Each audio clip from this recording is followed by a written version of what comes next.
primeiro capítulo de Timóteo. Diz assim a palavra do Senhor: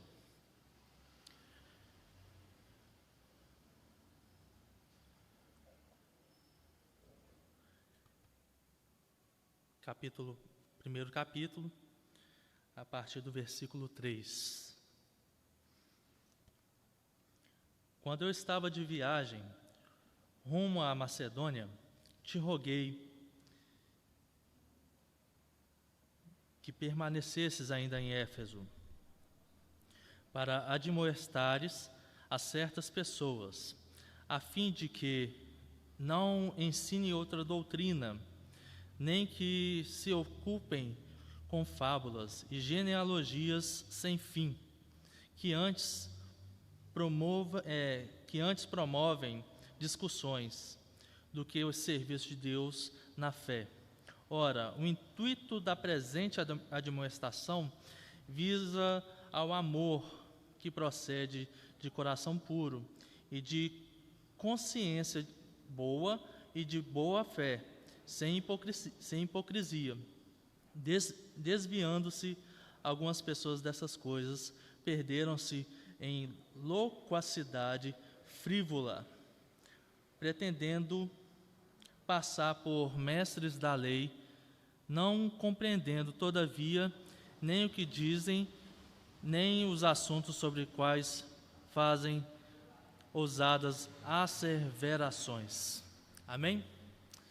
Senhor, que o Senhor nos fale pela sua palavra, nos dê entendimento e clareza pela tua palavra, nos revele o teu querer e fale conosco, se revele a nós, é o que pedimos em nome do Senhor Jesus. Amém.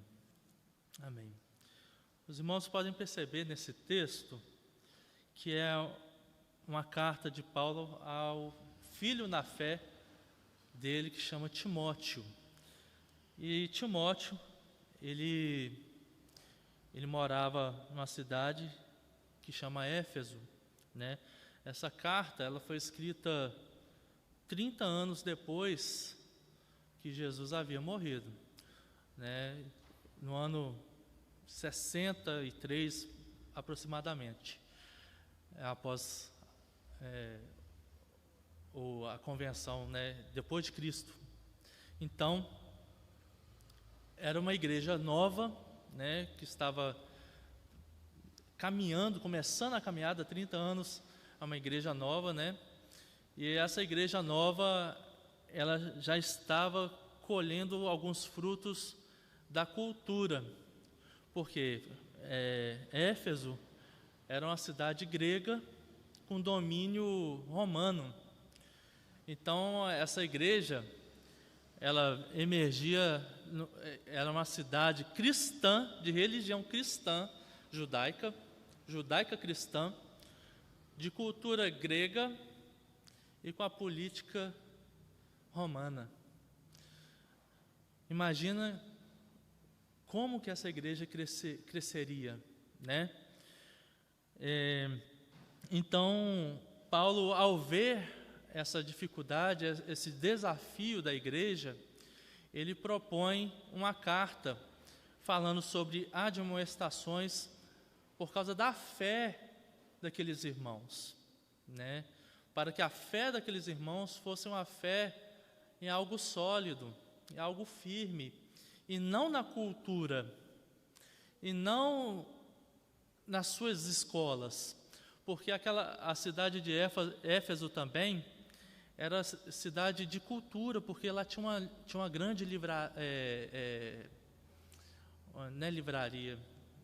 acervo de livros, biblioteca. Tinha uma grande biblioteca lá, e lá também era o lugar dos templos de adoração. Inclusive, um dos templos dessa cidade, até hoje é uma das 7 maravilhas do mundo. Então, hoje, essa cidade fica na Turquia. Para vocês verem, historicamente, a Turquia é um dos berços do cristianismo. E hoje, a maior religião que consta no seu território é islâmica. Vocês podem perceber que, apesar de todo o cuidado que Paulo teve em querer resguardar a fé dos Efésios, né, da cidade de Éfeso, pela soberania de Deus, ainda hoje o cristianismo ainda é pequeno lá. Mas lá foi um dos berços do cristianismo no leste europeu. Pois bem, por que nós estamos falando de 1 Timóteo no primeiro capítulo? Porque era o desejo dele que a fé fosse preservada no coração dos seus filhos na fé. E hoje também existe uma grande preocupação nos nossos dias de preservar a fé daqueles que estão começando a caminhada. Quem aqui na igreja tem mais de 30 anos de crente aqui? Poucos, né? A gente se pedir para levantar a mão, vai dar meia dúzia. Olha lá, meia dúzia e olha lá. E nós nos sentimos iniciantes, né? Neófitos na fé. Se fizer muita pergunta bíblica, a gente é capaz de não responder não, né? Não é verdade? A gente vai ter um pouquinho de dúvida. Por quê? Às vezes a nossa cultura também não está colaborando. A nossa visão de mundo, ela também não colabora para que nós sejamos também bons leitores, né, da palavra de Deus. O que ele está falando aqui é incentivando, né? Depois nós vamos ver mais para frente os desafios dele, que um deles era a fé em Jesus Cristo, né? A fé em Jesus Cristo, porque as pessoas estavam agarradas às suas leis, às leis de Moisés. Outros problemas que tinha também eram com os gnósticos. E tendo os gnósticos também, o que é o gnosticismo? O gnosticismo eram pessoas que aderiram à fé cristã, mas eram pessoas altamente filosóficas, aderidas à cultura grega, né? E a romana também.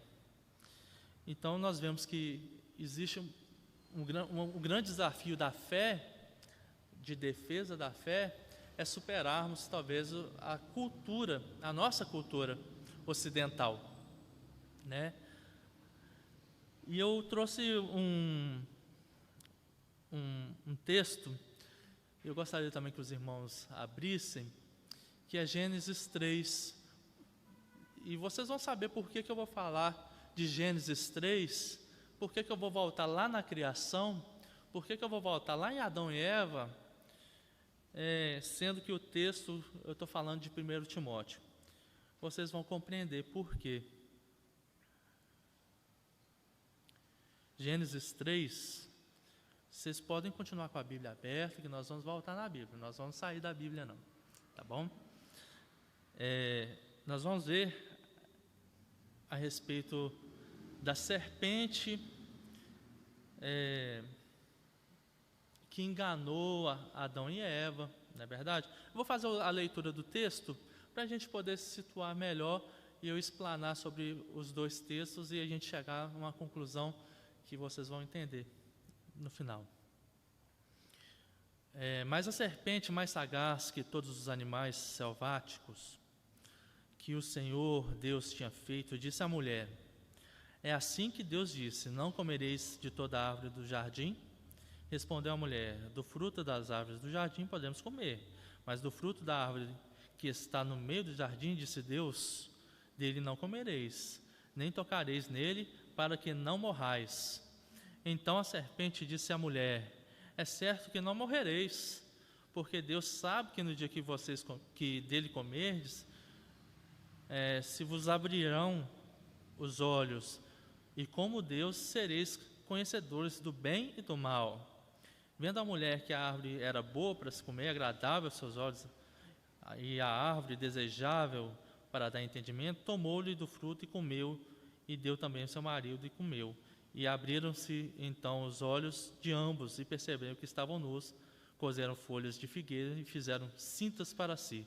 Quando ouviram a voz do Senhor Deus, que andavam no jardim pela viração do dia, esconderam-se da presença do Senhor Deus, o homem e a sua mulher, por entre as árvores do jardim. E o Senhor Deus ao homem lhe perguntou: onde estás? E ele respondeu: ouvi a tua voz no jardim, e porque estava nu, tive medo e me escondi. E aí vai, os irmãos conhecem o resto do texto, não é verdade? Existe um grande problema hoje na atualidade, que é o entendimento de que a palavra de Deus, ela é suficiente, que ela é palavra de Deus, e que ela é revelação divina do Senhor Jesus Cristo, e que ela é inspiração do Senhor. Existe essa grande dificuldade nos nossos dias, no meio até da cristandade, no meio do Evangelho no Brasil. Existe pessoas falando que existe uma necessidade de atualização da Bíblia. Isso não é um tema atual? Não sei se os irmãos têm visto isso. É um tema muito atual. Está latente a suficiência da palavra de Deus como voz do Senhor. A Bíblia como voz de Deus, ela é suficiente e ela é completa. Isso não quer dizer que Deus cabe inteiro dentro da Bíblia. Deus é muito mais do que está na Bíblia, mas aquilo que Ele se deixou ser revelado pela sua palavra é suficiente para que o homem viva e tenha vida com abundância, né? Que tenha vida com abundância. O conhecimento de Jesus Cristo é suficiente para que o homem tenha vida eterna. E nos dias atuais, por que eu leu 1 Timóteo, agora leu Gênesis? Mas o que isso tem a ver? Tem tudo a ver. Tem tudo a ver. No século XX, existiu um homem, vou falar o nome dele, alemão, vou tentar, tá? Friedrich Laiemach, eu acho que é isso, tá? No ano 1768 a 1834, ele foi a primeira pessoa que oficialmente falou sobre liberalismo teológico no meio evangélico. E é disso que nós vamos falar. Liberalismo teológico. Liberalismo teológico é um movimento teológico que se deu no final do século XVIII até o início do século XX. O que ele fazia? Ele relativizava a autoridade da Bíblia. Tudo é relativo, não existe verdade absoluta mais. A Bíblia, ela é a verdade absoluta e ela é objetiva, ela tem objetivos, né? E ele aconteceu com a mescla da Bíblia com a filosofia. Vocês estão vendo a ligação? Bíblia e filosofia, palavra de Deus e cultura. Não era a Bíblia que era para moldar a cultura do homem, mas a cultura do homem que está moldando a Bíblia agora. É o que está acontecendo nos dias de hoje. A cultura está moldando a Bíblia. Ela diz que a Bíblia precisa ser atualizada. Ela fala que a Bíblia está incompleta e precisa moldar-se à cultura, porque o pecado hoje, a gente não pode falar mais de pecado porque dói e afasta membro de igreja. E não é isso que a palavra diz. Precisa ser. O homem precisa de arrependimento. Se não existe pecado mais, de que um homem vai se arrepender então? Não é verdade? E é por que eu li Gênesis? Eu ainda não falei. Porque geralmente o teólogo liberal, ele vai falar que a leitura de Gênesis, ela não é literal. não aconteceu os fatos que estão contidos no livro de Gênesis, que é apenas ensino moral, que é um mito. Vocês estão vendo a filosofia aí de novo, outra vez? A filosofia que não é remida por Cristo. A filosofia natural, ela vai fazer isso.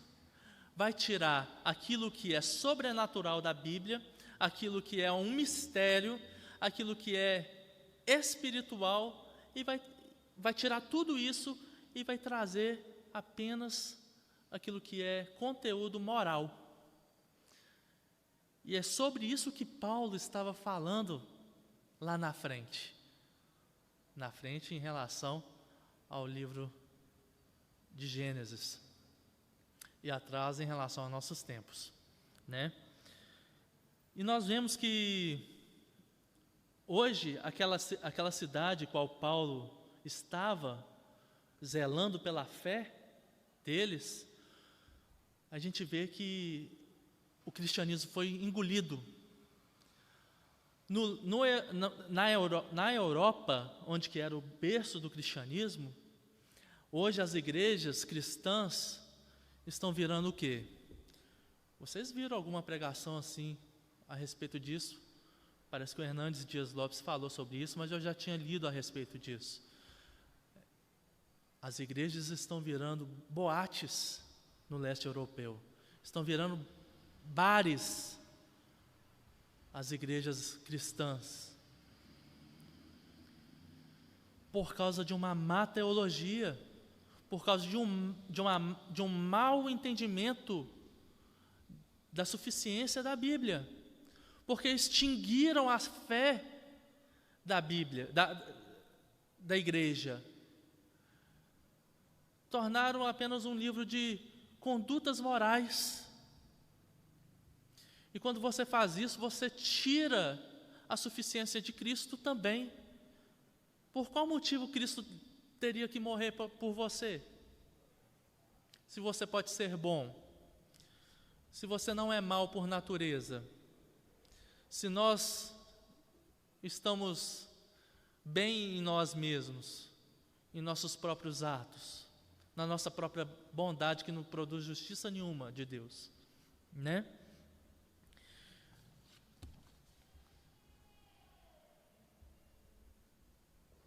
Pois bem, o livro de Gênesis é muito atacado por essa teologia, porque ela extingue aquilo que é além da letra, espiritual. Por exemplo, ela quer justificar pela ciência os fatos que aconteceram em Gênesis. É possível comprovar pela ciência que o homem foi tirado, feito barro, foi feito um barro? Tem como? Não tem como. Mas a Bíblia afirma que foi. Aí o teólogo vai falar de uma fragilidade, que o barro é a fragilidade do homem, que é apenas um modelo de história, para nos contar histórias, que é um mito. E a gente sabe muito bem que não é. E é somente a fé que é capaz de fazer isso em mim e em você. E se o Evangelho não for completo, dizendo que ele estava no início também, que Cristo estava no início, se ele não está no início, ele também não está no fim. Ele não está na redenção da sua alma. Ele não está na minha redenção. Se Cristo não está no início, na criação, ele também não está na redenção. Se extinguir Cristo do começo, ele também não é o ômega. Se ele não é o alfa, ele também não é o ômega. Nós criamos deuses para nós mesmos, e distantes, muito distantes, estamos da glória de Deus. Vamos pegar a Bíblia, vamos estudar a Bíblia, vamos ver que Cristo estava no início, vamos comparar que existiu essas pessoas mesmo. Vamos fazer esse exercício? Eu gostaria que os irmãos abrissem Mateus 19, 4. nós vamos ver o relato de Jesus afirmando que existiu um começo, um princípio, que Gênesis é real.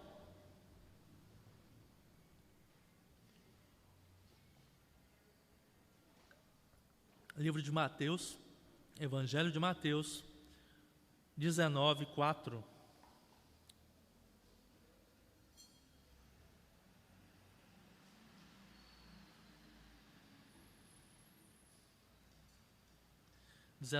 Nós vamos fazer esse exercício, porque a Bíblia fala que nós precisamos estar preparados quando alguém pedir razão da nossa fé. Quando você for afrontado, você precisa ter uma fé respaldada. E nós precisamos passar isso para os nossos filhos também. Essa fé respaldada na palavra. Se a Bíblia fala que é pecado, é pecado. Se a Bíblia fala que Jesus veio para redimir também do pecado, ele veio para redimir até dos pecados que você não gosta e que eu não gosto. Diz assim,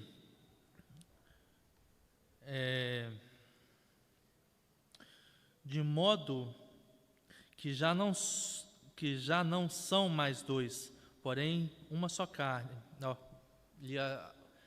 Deixa eu voltar aqui. 4.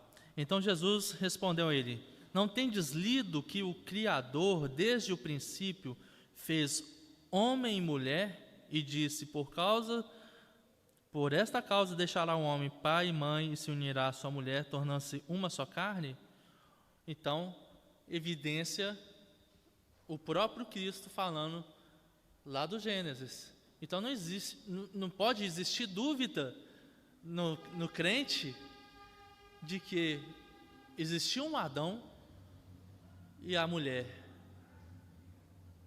e a Eva. Não pode existir dúvida que seja só um conto de fadas, só um conto moral. Existiu essas pessoas e Deus os formou assim. Outro texto, eu vou ler para os irmãos, está em João 8:44. Depois os irmãos que estão em casa também podem abrir as suas Bíblias. Anota aí no seu caderninho aí de estudo. Diz assim a palavra de Deus, João 8:44. Vós tendes por pai ao diabo, e quereis satisfazer os desejos de vosso pai. Ele foi o quê? Homicida desde o princípio, e não se firmou na verdade, porque não há verdade nele. Quando ele profere mentira, fala do que ele é próprio, ele fala daquilo que lhe é próprio, porque é mentiroso e pai da mentira. Então, Satanás também existe. Está lá, a gente está formando lá, os dois homens, homem e mulher. Agora, Satanás no meio do jardim, está lá também, o próprio Cristo falou, certo?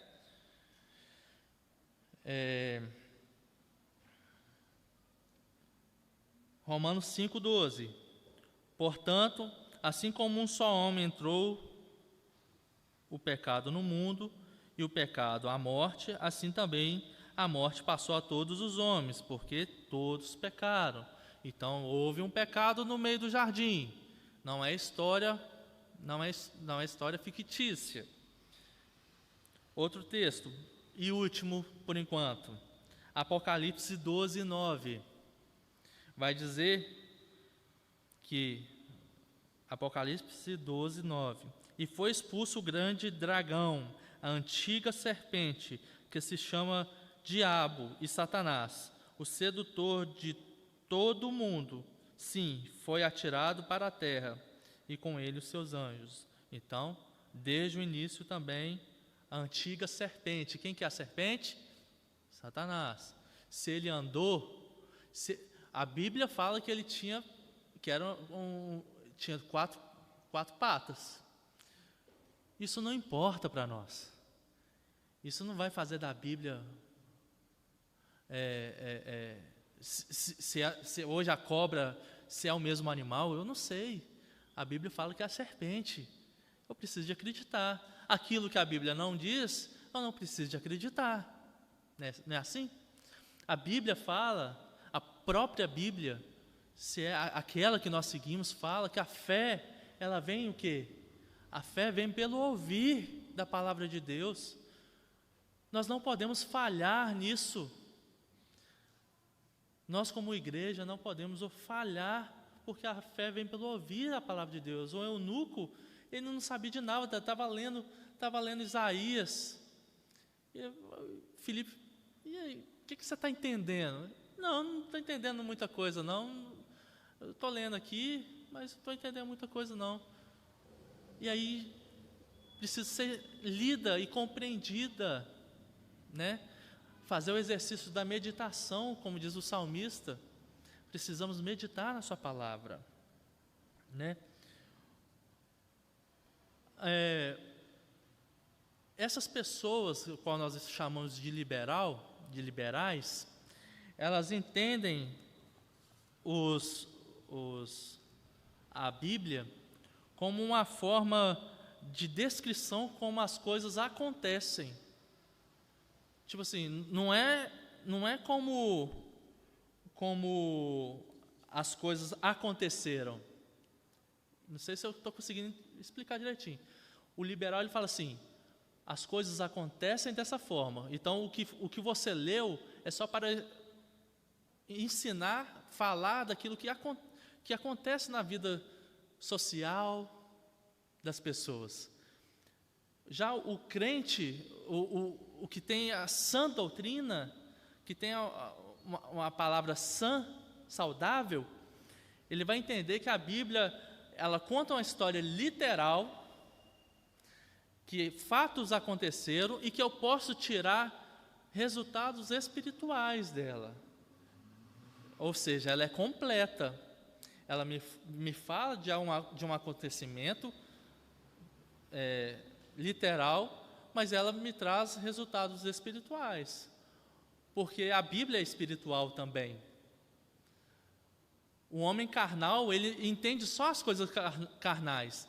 Mas o homem que é espiritual, que foi remido pelo Senhor, que teve um encontro com o Senhor, ele recebe o Espírito Santo que faz o discernir espiritualmente as coisas, né?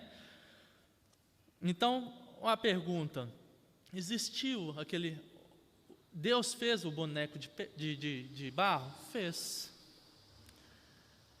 A serpente andava? A Bíblia fala que andava. Qual que é a fruta? Deus não fala, nem a sua palavra, não temos resposta para essa. A gente corre o risco de comer ela na banca da feira? Não sei.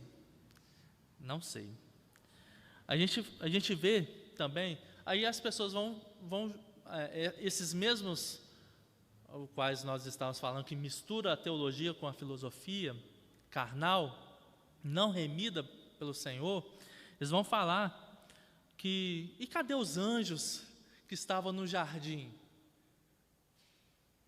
Mas eles querem evidência dos anjos, porque eles não encontraram os anjos no jardim, quer dizer que os anjos não estavam lá protegendo?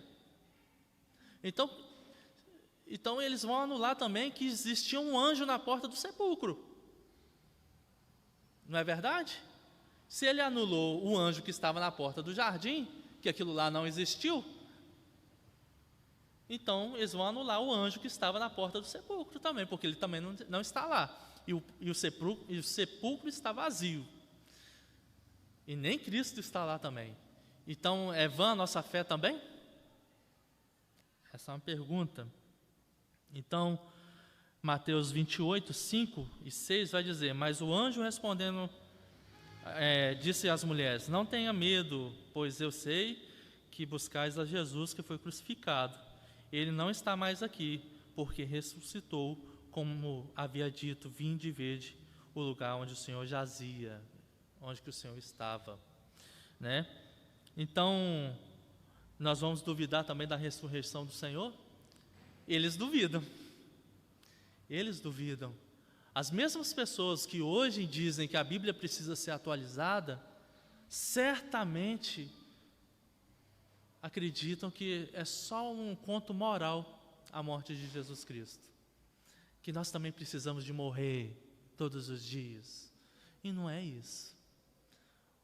A morte de Jesus Cristo nos aponta para a redenção da sua alma, a redenção daquele Adão, o qual a Bíblia faz menção dele. Porque desde lá do Adão, desde lá, existe uma promessa do Salvador. Se eu anulo quando ele fala que o filho do homem, o filho da mulher, né, pisaria na cabeça da serpente, é literal também, mas também é espiritual. É uma promessa para os nossos dias. Se eu anulo aquilo lá, eu estou anulando a sua salvação também. E eu não posso anular a sua salvação. Eu não posso anular a salvação que o Senhor nos deu, nos proporcionou pela morte dele, pela suficiência da cruz. Pronto. Tais como também no relato de Timóteo, encaram a história de Adão e Eva como uma comunicação da ótica cristã, do jeito de olhar do judeu, judaico-cristão, da natureza humana. Vai falar que o homem, vai falar das coisas sociais, vai falar da relação entre Deus e o homem, vai falar da relação, da dinâmica da sociedade, vai falar que o autor bíblico ele não está preocupado com a mecânica da criação, está preocupado com outros artefatos.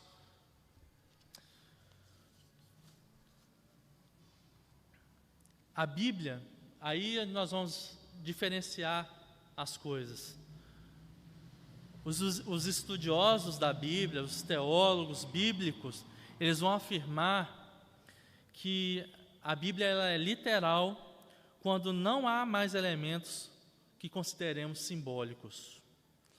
Também vai considerar que ela é literal quando tem provas suficientes que Deus não queria expressar um texto simbólico. As palavras de Jesus, de Paulo e de João, que nós lemos anteriormente, indicam a literalidade do texto de Gênesis 3. Né? A literalidade do texto sobre o qual nós lemos, do Gênesis 3, vai nos mostrar uma realidade da criação, que Deus criou o homem, vai mostrar a queda do homem, e vai mostrar a realidade da promessa da redenção em Jesus Cristo, que foi sendo revelada progressivamente até os dias de Jesus. Está escrito assim também. Assim também está escrito: o primeiro homem, Adão, foi feito em alma vivente, o último Adão em espírito vivificante. Mas não é o primeiro espiritual. Os irmãos estão entendendo? Senão o natural. O primeiro Adão não é o espiritual, o qual Deus está falando pela sua palavra. Em Coríntios 15, vamos abrir a Bíblia? Coríntios 15, 45. O que ela está dizendo? Para os irmãos fixarem bem isso aqui. Olha só. O último Adão em espírito vivificante, mas não é o primeiro o espiritual. O primeiro Adão não é o espiritual, não é ele quem vai trazer salvação para o homem. Ele é o natural. Depois o espiritual. O primeiro homem, o da terra, é terreno. O segundo homem, o segundo Adão, Jesus Cristo, o Senhor é do céu. Ok?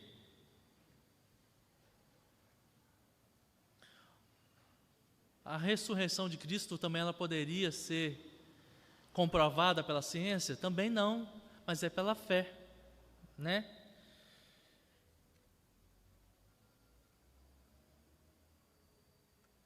Pois bem.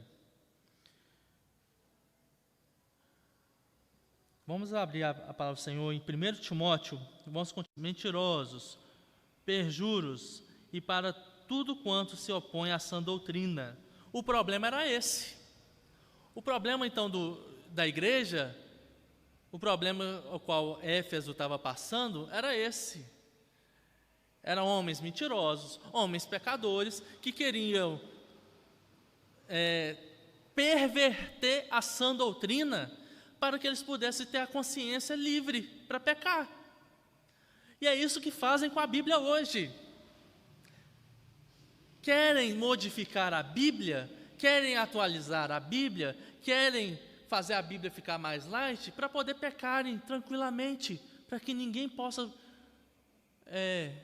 atrapalhá-los a pecar. É assim mesmo. E nós vamos ter esses desafios, viu, meus irmãos? Nós vamos ter esses desafios pela frente. Vai chegar tempos difíceis, creio eu. E nós precisamos ensinar nossos filhos a palavra do Senhor, a verdade, a sã doutrina. No capítulo 4 do mesmo texto, capítulo 4, versículo 1.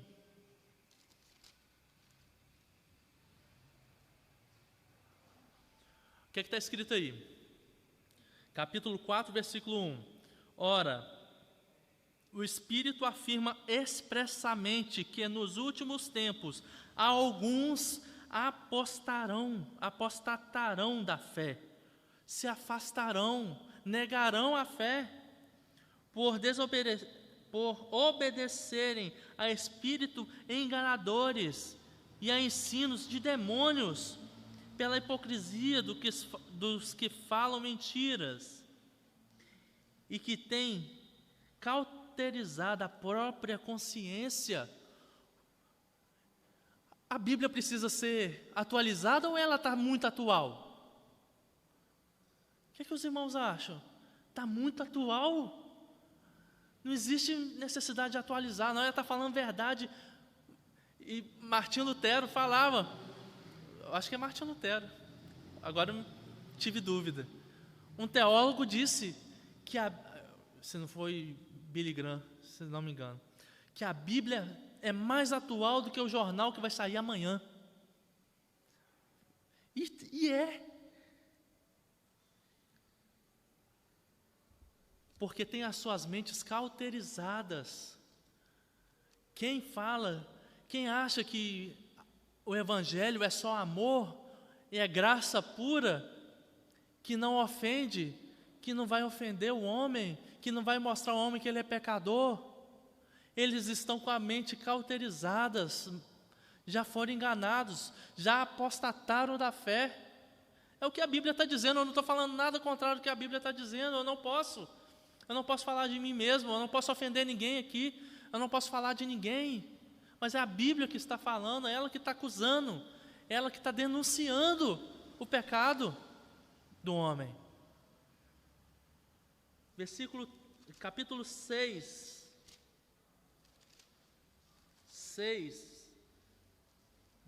versículo 3.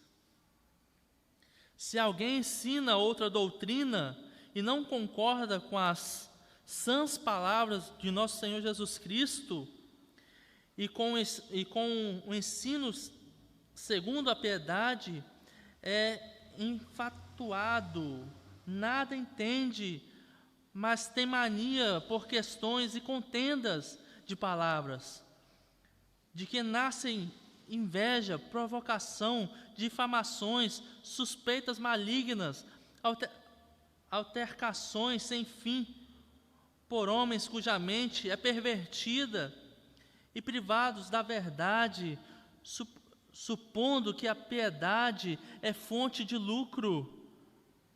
Querem as suas igrejas cheias e têm medo de perder os seus membros quando anunciam o Evangelho que não tolera o pecado. De fato, grande fonte de lucro é a piedade com o contentamento, porque nada temos trazido para o mundo, nem coisa alguma podemos levar dele. Nós não podemos fazer mais nada a não ser ensinar os nossos filhos e pregar o Evangelho, pregar que Cristo salva o pecador. E que mesmo eles não entendendo, nós precisamos levar a verdade. Nós não podemos abrir mão da sã doutrina. Nós não podemos abrir mão daquilo que o Senhor nos deixou, da sua lei. E toda a lei se resume em Cristo. E se toda a lei for uma mentira, Cristo também vai ser uma farsa para o mundo. Por isso que nós não podemos abrir mão do Cristo que está em nós e de que está contida na palavra de Deus. Amém? Que o Senhor nos abençoe, que Ele nos faça compreender toda a verdade bíblica e não nos deixe ser persuadidos por filosofias vãs, de falsos ensinamentos, de falsos mestres. Que Ele nos faça, que o Espírito Santo nos faça compreender as suas verdades e que Ele nos convença da justiça e do juízo. Amém? Que o Senhor te abençoe e te guarde. Nós estamos encerrando o nosso culto e para você que está nos assistindo,